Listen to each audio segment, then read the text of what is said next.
اسی طریقے سے ایک اور روایت مشکات کے اندر آئی ہے شعب الایمان امام بیہقی کی کتاب کے ریفرنس سے کہ اس رات میں اللہ تعالیٰ کے فرشتے نازل ہوتے ہیں. یہ رات فجر کا وقت داخل ہونے تک جو سلامتی والی رات ہے، اس میں نامہ اعمال اللہ کے حضور پیش ہوتے ہیں. دن کا روزہ رکھو، اور اس طرح کے مختلف الفاظ. وہ بھی بالکل مردود روایت ہے، اس کے اوپر بھی شیخ صاحب نے حکم لگایا مشکات کے اندر بھی. لیکن ایمانداری انہوں نے کی، اس کے فٹ نوٹ پہ لکھ دیا کہ یہ بات تو درست ہے کہ شعبان کے مہینے میں نامہ اعمال اللہ کے حضور پیش ہوتے ہیں. یہ بات درست ہے. سنن نسائی کی حدیث جو تھی وہ انہوں نے فٹ نوٹ پہ لکھ دی کہ ہم اس بات کو مانتے ہیں کہ شعبان کا مہینہ وہ مہینہ ہے جس میں نامہ اعمال اللہ کے حضور پیش ہوتے ہیں. وہ پوری حدیث یوں ہے کہ اسامہ ابن زید رضی اللہ تعالیٰ عنہ کہتے ہیں کہ نبی الاسلام سے ہم نے پوچھا کہ آپ شعبان کے مہینے میں اتنے روزے رکھتے ہیں کہ اتنے نفلی روزے آپ کسی اور مہینے میں نہیں رکھتے، تو اس کی وجہ کیا ہے؟ تو آپ صلی اللہ علیہ وآلہ وسلم نے فرمایا کہ اکثریت لوگوں کی رجب اور رمضان کے درمیان والے اس مہینے کی فضیلت سے غافل ہے. آپ نے 2 مہینوں کا ذکر اس لیے کیا کہ رجب تو اللہ کا مہینہ اس حوالے سے کہ وہ حرمت والا مہینہ، اور رمضان تو افضلیت والا مہینہ ہے، قرآن نازل ہوا. تو اتنے 2 افضل مہینوں کے درمیان جو یہ مہینہ ہے نا شعبان کا، یہ بھی بہت فضیلت والا ہے. پھر آپ علیہ السلام نے فرمایا کہ اس مہینے میں اللہ کے حضور نامہ اعمال پیش ہوتے ہیں، اور میری خواہش ہے کہ جب میرا نامہ اعمال اللہ کے حضور پیش ہو تو میں روزے کی حالت سے ہوں، اس لیے میں روزے رکھتا ہوں کثرت سے. اچھا، یہ بڑا اچھا موقع تھا کہ نبی علیہ السلام پھر پورے شعبان میں روزے نہ رکھتے، ایک 15ویں شعبان کو رکھ کے کہتے کہ یہی وہ رات ہے. یہ بھی اس بات کا ثبوت ہے کہ وہ اس طرح کی رات والا معاملہ کوئی نہیں. البتہ ایک روایت شعب الایمان امام بیہقی کی کتاب میں ہی ہے صحیح سند کے ساتھ، اور وہ ایک تابعی کا قول ہے. شام کے ایک تابعی تھے مکحول رحمہ اللہ، مشہور تابعی ہیں، لیکن یہ اس حوالے سے بھی مشہور ہے کہ اس قسم کی ساری عجیب و غریب روایتیں بھی انہوں نے بیان کی ہوئی ہیں.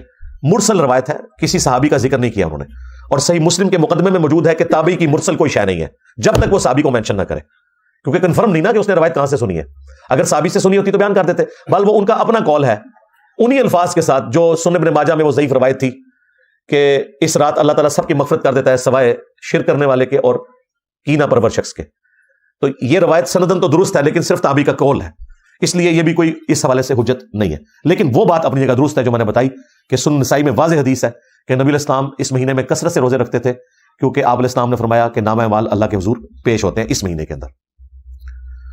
بلکہ صحیح بخاری اور صحیح مسلم دونوں میں موجود ہے کہ نبی صلی اللہ علیہ وآلہ وسلم رمضان کے بعد سب سے زیادہ روزے جس مہینے میں رکھتے تھے وہ شعبان کا مہینہ ہوتا تھا. تو شعبان کے مہینے کے روزوں کی فضیلت اپنی جگہ ہے، حتیٰ کہ بخاری اور مسلم دونوں میں حدیث ہے. اما عائشہ سلام اللہ علیہا کہتی ہیں کہ میرے جو رمضان میں مخصوص ایام کے روزے چھوٹ جاتے تھے تو میں ان کی قضا اگلے شعبان میں دیتی تھی، کیونکہ شعبان میں نبی علیہ السلام جو ہے وہ کثرت سے روزے رکھتے تھے. بیسیکلی انہوں نے کوڈ ورڈ میں بات کی، وہ جو حدیث ہے نا بخاری مسلم میں کہ کوئی بھی بیوی اپنے خامند کی مرضی کے بغیر روزہ نہیں رکھ سکتی. یعنی اس میں امپلائڈ ہے کہ خامند اپنی بیوی کے ساتھ جو ازدواجی تعلق ہے وہ دن کے وقت بھی قائم کر سکتا ہے. تو اما عائشہ جو کہہ رہی ہے نا کہ میں روزے شعبان میں رکھتی تھی رمضان کے قضا کیے ہوئے، کیونکہ نبی علیہ السلام نے روزہ رکھا ہوتا تھا، یعنی اب امپلائڈ تھا کہ مجھے اب اجازت کی ضرورت نہیں ہے، نبی علیہ السلام خود روزے سے، تو میں اپنے روزوں کی قضا دے لیتی تھی. حتیٰ کہ صحیح مسلم میں یہاں تک الفاظ ہے کہ نبی صلی اللہ علیہ وآلہ وسلم شعبان کا پورا مہینہ روزہ رکھا کرتے تھے. یہ بھی حدیث موجود ہے، یعنی کوئی اکا دکا چھوٹ گیا، ادروائز آپ کی روٹین تھی کہ پورا شعبان آپ روزہ رکھا کرتے تھے، رمضان بھی اور شعبان بھی. پھر صحیح مسلم میں یہ حدیث ہے نبی صلی اللہ علیہ وآلہ وسلم ہر پیر کو اور ہر جمعرات کو بھی روزہ رکھا کرتے تھے.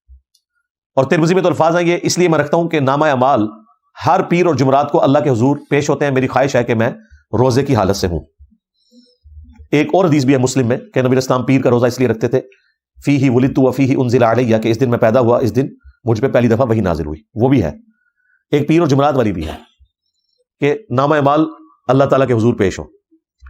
تو اب دیکھ لیں نامہ اعمال شعبان کے مہینے میں بھی پیش ہوتے ہیں، نامہ اعمال پیر اور جمعرات کو بھی پیش ہوتے ہیں. یعنی شعبان کے مہینے میں جو سال پورے کا ریکارڈ اللہ کے پاس جاتا ہے، پورے ہفتے کا ریکارڈ جو ہے وہ پیر اور جمعرات کو، اور روزانہ بھی ہوتا ہے جو بخاری مسلم میں حدیث ہے کہ فرشتے فجر اور عصر کے وقت ڈیوٹیاں اپنی بدلتے ہیں. فجر والے فرشتے جب عصر کے وقت واپس جاتے ہیں، اللہ تعالیٰ سب کچھ جانتا ہے، اس کے باوجود پوچھتا ہے کہ میرے بندوں کو کس حال میں پایا، تو وہ کہتے ہیں کہ گئے تھے تو فجر پڑھ رہے تھے، آئے تھے تو عصر پڑھ رہے تھے. اس طرح عصر والے جب فجر کے وقت واپس جاتے ہیں وہ کہتے ہیں جب ہم گئے تھے عصر پڑھ رہے تھے، وہ جب واپس آئے تو فجر پڑھ رہے تھے. فرشتے بھی انسانوں کی خدمت میں لگائے ہوئے اللہ تعالیٰ نے. اللہ تعالیٰ نے انسانوں کو سب سے زیادہ سیریس لیا ہوا ہے اس کائنات میں، اور انسانوں نے سب سے زیادہ نان سیریس اپنے رب کو لیا ہوا ہے. یہ کتنی خطرناک بات ہے. اللہ کے نزدیک سب سے زیادہ سیریس مخلوق انسان ہے، فرشتے اس کی خدمت میں لگے ہوئے ہیں. تو نامہ اعمال پیر اور جمعرات کو بھی ہر ہفتے، پھر سال کے بعد بھی شعبان کے مہینے میں، اور روزانہ بھی فجر اور عصر کے وقت. یعنی یہ میں نے آپ کو وہ ساری روٹین بتا دی جو اللہ تعالیٰ کے حضور پیشی ہوتی ہے. تو نبی علیہ السلام اس لیے روزوں کا اہتمام شعبان میں زیادہ کیا کرتے تھے. یعنی آپ کے 11 روزے تو کنفرم ہوتے تھے ہر مہینے کے. 8 تو آپ کر لیں پیر اور جمعرات، 4 دفعہ سوموار کا دن آتا ہے، 4 دفعہ جمعرات کا دن، 8 روزے کے، اور 3 ایام بیز کے، 13، 14 اور 15.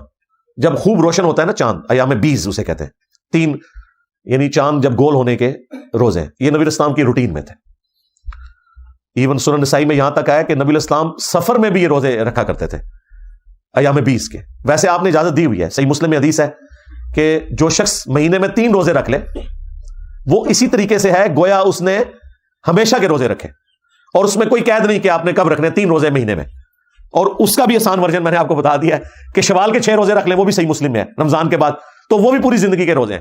ہر مہینے بھی 3 رکھنے کی ضرورت نہیں، لیکن اگر رکھنا چاہتا ہے بہت اچھی بات ہے.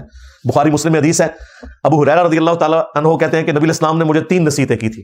نمبر 1، مہینے میں 3 روزے ضرور رکھنا، کوئی سے 3 دن، بہتر ہے اس میں ایام 20، 13، 14، 15. نمبر 2، اشراق کی نماز، اشراق کہہ لیں، چاشت کہہ لیں، دوحہ کہہ لیں، یہ سارے ایک ہی نماز. اوابین بھی اسی کا آیا ہے، صحیح مسلم میں اوابین کا لفظ بھی آیا اس نماز کے لیے جو سورج بلند ہونے کے بعد پڑھی جاتی ہے.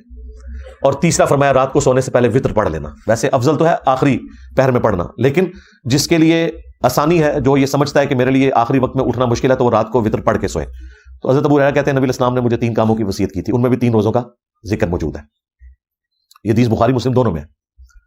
اچھا، اب 15 شعبان کا جو روزہ ہے نا، اس کے بارے میں بھی ایک حدیث ہے، وہ بخاری اور مسلم دونوں میں حدیث ہے. نبی علیہ السلام نے ایک صحابی سے پوچھا کیا تم نے سرر شعبان کا روزہ رکھ لیا؟ ان کا نہیں یا رسول اللہ.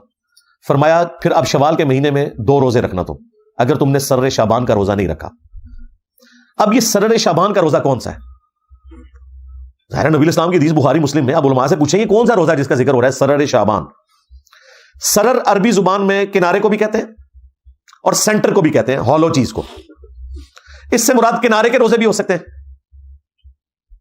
لیکن وہ تو بخاری مسلم میں حدیث ہے کہ نبی علیہ السلام نے فرمایا کوئی بھی شخص جب رمضان شروع ہونے میں 2 دن رہ جائیں تو وہ روزہ نہ رکھے. یعنی وہ رمضان کو پروٹوکول دے کہ رمضان سے پھر روزے سٹارٹ کرے، سوائے اس شخص کے کہ جو پورا مہینہ روزے رکھ رہا ہو، اس کے لیے آپ علیہ السلام نے اجازت دی.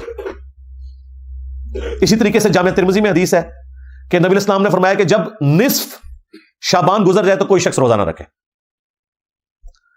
تو اس سے یہ بھی پتہ چل گیا کہ وہ آخری سرا بھی نہیں ہو سکتا، آخری 15 دن بھی نہیں ہو سکتے. تو یہ سرر شعبان کیا ہے؟ تو صحیح مسلم میں ایک اور حدیث ہے.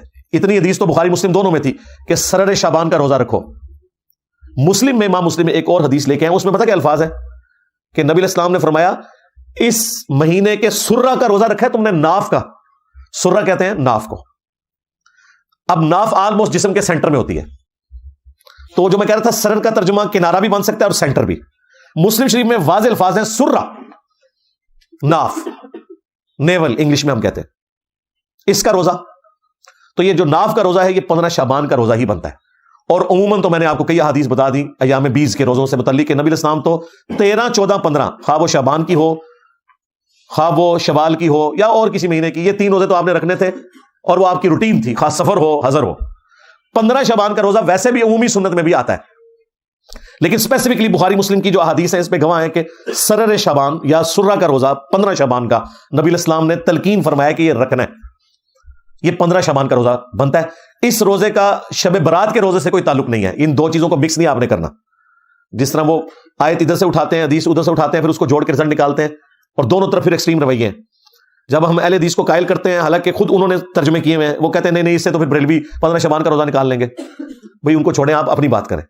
وہ تو کل کو آپ پھر مسلم کی حدیث کا انکار کر دیں گے کہ نبی الاسلام نے اپنی پیدائش کی خوشی میں روزہ رکھا کہ جی وہ بریلوی کہیں گے جی میلاد منانا ثابت ہو گیا. تو ثابت ہے نا یار، اس میں کون سا مسئلہ ہے؟ جو قرآن و سنت میں ہے اس کو مانو. اور جتنا آیا مانو. بریلوی بھی یہ نہ کرے کہ وہ سرر شعبان یا سرہ کا روزہ لے کے تو وہ کہیں جی شب برات کا روزہ ثابت ہو گیا. بھائی اس طرح کرنے سے روزے نہیں ثابت ہوتے. جتنی بات ہے ہم اس کو مانتے ہیں, ایکسپٹ کرتے ہیں اور پوری ایمانداری کے ساتھ اسے پبلک کے سامنے رکھتے ہیں. لہذا اگلی اتوار اور سوموار کی درمیانی رات, یعنی یہ بنے گی 18 اور 25 فروری 2024 کو, جب 25 فروری گزر جائے گا تو وہ رات آ جائے گی, یعنی 26 کا روزہ بنے گا 26 فروری کا 2024 کے اندر, 15 شعبان المعظم 1445 ہجری. تو یہ روزہ خود بھی رکھیں, گھر والوں کو بھی رکھوائیں, اس اعتبار سے کہ نبی الاسلام نے اس کی ترغیب دلائی ہے. اور دیکھیں کس حد تک ترغیب ہے کہ اس میں آگے الفاظ ہیں کہ اگر تم نے نہیں رکھا تو شوال میں 2 روزے اس کے بدلے میں رکھنا. تو وہ بعض اہل حدیث جو ماننے کے لیے تیار نہیں, وہ کہتے ہیں نہیں اس سے مراد وہ 3 روزے تھے نا, وہ نہیں رکھے تھے, تو آپ نے فرمایا کہ چلو شوال میں رکھ لینا. بھائی اگر 3 کے بدلے ہوتا تو پھر حضور کہتے 3 روزے رکھو, 2 کا ذکر کیوں ہے؟ ایک جو ہے وہ اس کے بدلے میں اور دوسرا پینلٹی کے طور پر. لیکن یہ ساری نفلی عبادتیں ہیں, ان کے اوپر کوئی واجبیت والا معاملہ نہیں, یہ صرف ترغیب کے لیے. اچھا یہ جو میں نے رزلٹ نکالا ہے نا, یہ نہ سمجھیے گا کہ میں نے کوئی ڈسکوری کر لی ہے کوئی اس طرح کی. میرے دنیا میں چھوڑے جانے سے پہلے بھی ایسے لوگ موجود ہیں جو 15 شعبان کے روزے کو بخاری مسلم کی ان احادیث کے تحت سنت سمجھتے ہیں. وہ اہل حدیث فرقے سے ہی ایک نکلا ہوا گروہ ہے جماعت المسلمین کا. خارجی ہیں, مسلمانوں کی تکفیر کرتے ہیں, لیکن وہ اہل حدیث پلس ہیں, یعنی اہل حدیث سے بھی اگلا ورژن ہے سختی کے اعتبار سے. اہل حدیث پلس ہیں, بس کچھ چیزیں ان کی بہت اچھی ہیں. مثلا وہ نماز جو ہے وہ بڑے سکون سے رفع الیدین سے پڑھتے ہیں, اسی طریقے سے سکتے کرتے ہیں, وہ بھی وہی موقف رکھتے ہیں کہ جب قرآن پڑھا جا رہا ہے تو آپ نے پیچھے فاتحہ نہیں پڑھنی بلکہ سکتے کرنے ہیں اور اس میں فاتحہ پڑھنی ہے, قرآن آپ نے سننا ہے. کچھ چیزیں بہت ان کی اس حوالے سے بہتر ہیں. مٹھی کے بعد داڑھی کاٹنے کے بھی قائل ہیں اور داڑھی رنگنے کے اوپر بھی بہت زور ہے. اس معاملے میں ان کا بھی یہی موقف ہے کہ سرر شعبان کا جو روزہ بخاری مسلم میں آیا یا سرہ کا, اس سے مراد 15 شعبان کا روزہ ہے, اور وہ اس چیز کا اہتمام کرتے ہیں. بہتر تو یہ ہے کہ شعبان میں جتنے روزے آپ رکھ سکتے ہیں رکھیں, 13 14 15 3 روزے رکھ لیں. 3 نہیں رکھ سکتے ایٹ لیسٹ 15 شعبان کا روزہ ضرور رکھیں, تاکہ رمضان کے روزوں کے آنے سے پہلے ایک تھوڑا سا آپ کی پریکٹس والا معاملہ بھی ہو جائے, اور ایک فضیلت بھی اس حوالے سے آپ کو حاصل ہو جائے کہ نبی الاسلام نے اس روزے کی ترغیب دلائی ہوئی ہے. میں نے کوشش کی کہ مختصر سے وقت کے اندر آپ کے سامنے ایک ٹوٹل پکچر اس حوالے سے رکھ دی جائے, تاکہ یہ جو ٹاپک ہے یہ بھی اپنے منطقی انجام تک پہنچ جائے. تو بات میں نے سٹارٹ کی تھی شب برات سے, اور اینڈ اس بات پہ کی کہ جو چیزیں ثابت ہیں, جس طرح 15 شعبان کا روزہ, اور وہ بھی شب برات کی وجہ سے نہیں ویسے سنت ہے. اسی طریقے سے شعبان کے مہینے میں نامہ اعمال کا پیش ہونا, اور وہ بھی ایک خاص رات میں نہیں پورے مہینے میں. جو چیز ثابت تھی وہ نے بتائی, حتیٰ کہ میں نے مقبول تابی کا بھی آپ کو قول بتا دیا کہ کوئی کہ جی یہ چیز چھوڑ دی تھی, یہ تو موجود تھا, اس کو تو آپ سندن صحیح مانتے تھے, میں نے اس کو بھی ڈسکس کر لیا. کوئی ہمیں بعد میں گلا اس حوالے سے نہ کرے.